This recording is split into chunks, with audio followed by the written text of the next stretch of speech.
दोस्तों नमस्कार, अवध न्यूज में आप सबका स्वागत है। यूपी सरकार के कैबिनेट मंत्री अनिल राजभर ने आज कंफर्ट इन कटरा में आयोजित प्रेस वार्ता में इंडी गठबंधन द्वारा रामलीला मैदान में दिल्ली में हुई रैली के संबंध में पत्रकारों से वार्ता कर प्रेस कॉन्फ्रेंस किस चीज के लिए थी, किस भ्रष्टाचार के लिए आप प्रेस कॉन्फ्रेंस किए थे, प्रतापगढ़ में पूरा नहीं। देखिए, सबसे पहले तो मैं प्रतापगढ़ के सम्मानित मीडिया के साथियों का अभिनंदन करता हूं। अभी 2 दिन पहले आप सब लोगों ने देश की राजधानी में रामलीला मैदान में देश भर के भ्रष्टाचारियों की नौटंकी पूरे देश ने देखा, आप सब लोगों ने भी देखा किस तरह से अपने किए गए पाप और भ्रष्टाचार को आधार बनाकर एक सेंटीमेंट को उभारने का प्रयास पूरा प्रतिपक्ष कर रहा था। इसको आप सब लोग देख रहे थे,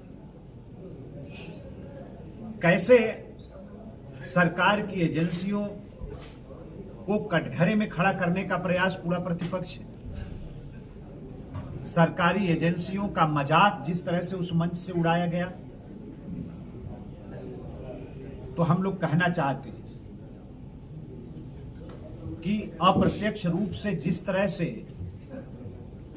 एजेंसी पर दबाव बनाने का और एजेंसियों को धमकाने का भी काम उस रैली में किया गया, उसकी हम लोग निंदा करते हैं और देश को आश्वस्त करना चाहते हैं। देश की जिस सम्मानित जनता ने जीरो टॉलरेंस की नीति भ्रष्टाचार के खिलाफ अपनाने का आदेश दिया है, उसके तहत माननीय मोदी जी की सरकार जो काम कर रही है, आप चाहे कितना चिल्ला लो, ये कार्यवाही कभी रुकने वाली नहीं है। आप चाहे मोदी जी की सरकार को और उनको चाहे जितना गाली दे लो,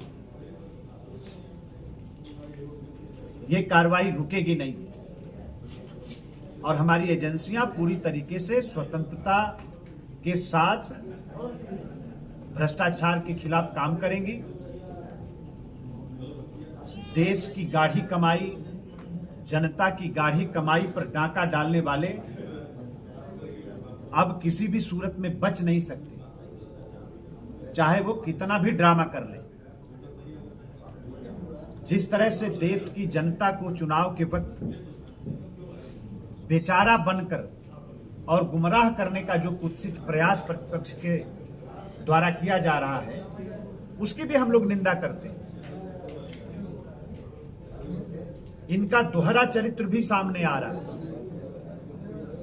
कांग्रेस पार्टी, आम आदमी पार्टी दिल्ली में साथ और पंजाब में एक दूसरे को गाली देते हुए नजर आ रहे हैं।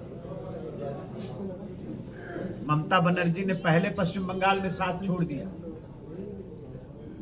और चुनाव का जब परिणाम आएगा तो पूरी गारंटी के साथ मैं कहना चाहता हूं कि एक दूसरे को ये दोबारा फिर से गाली देते हुए नजर आएंगे।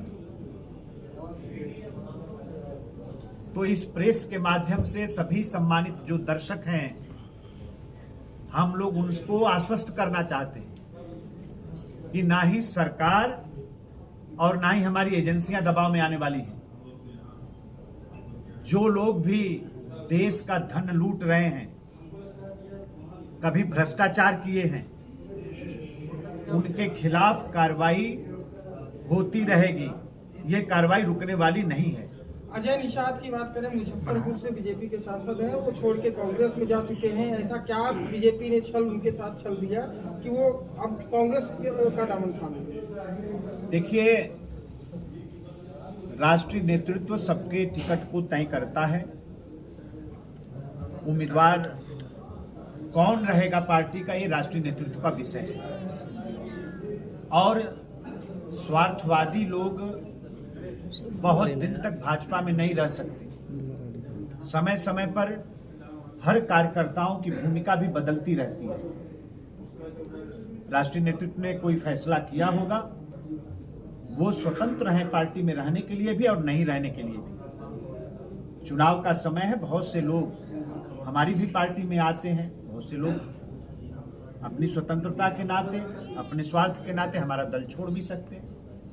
ये कोई बहुत बड़ी बात नहीं। कभी अखिलेश यादव के साथ रहने वाली पल्लवी पटेल आज की डेट में पीडीए, एआईएम और पल्लवी पटेल का गठबंधन हो चुका है। अब अलग से सुनो, क्या कहना चाहेंगे, क्या रिएक्शन देंगे? कोई हमारे अभियान पर कोई ऐसा फर्क नहीं पड़ता।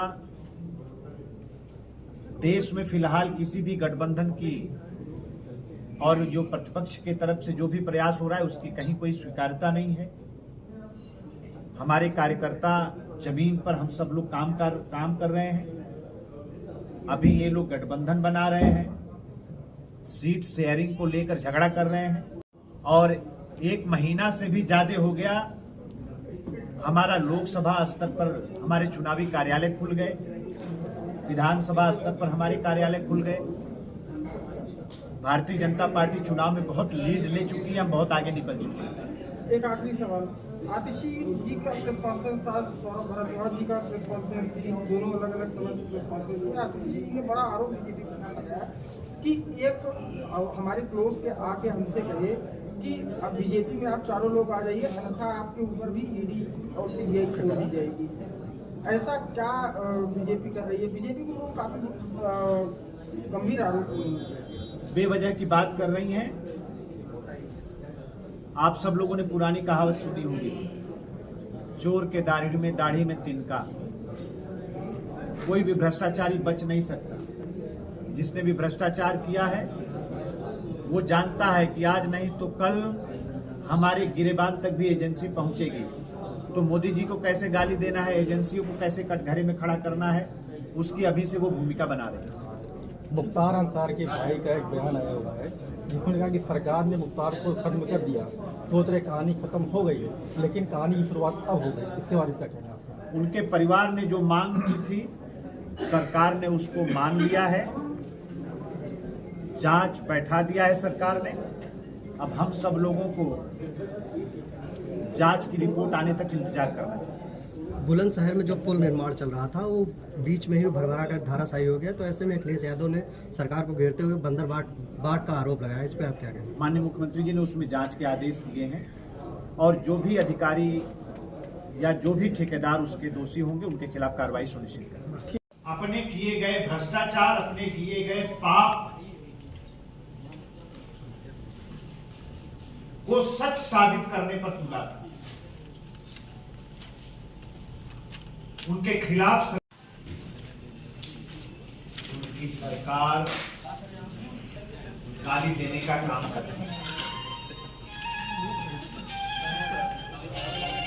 आप मंच को गौर से देखेंगे तो पूरे देश के भ्रष्टाचार। तो प्रतिपक्ष के लोगों से कहना चाहते हैं कि आप चाहे जितना मोदी जी को गाली दे दीजिए, इस नाते भाजपा की सरकारों को आप मन चाहे जितना कोसी, लेकिन ये कार्यवाही किसी भी सूरत में नहीं रुकेगी। वो गलत साबित करने का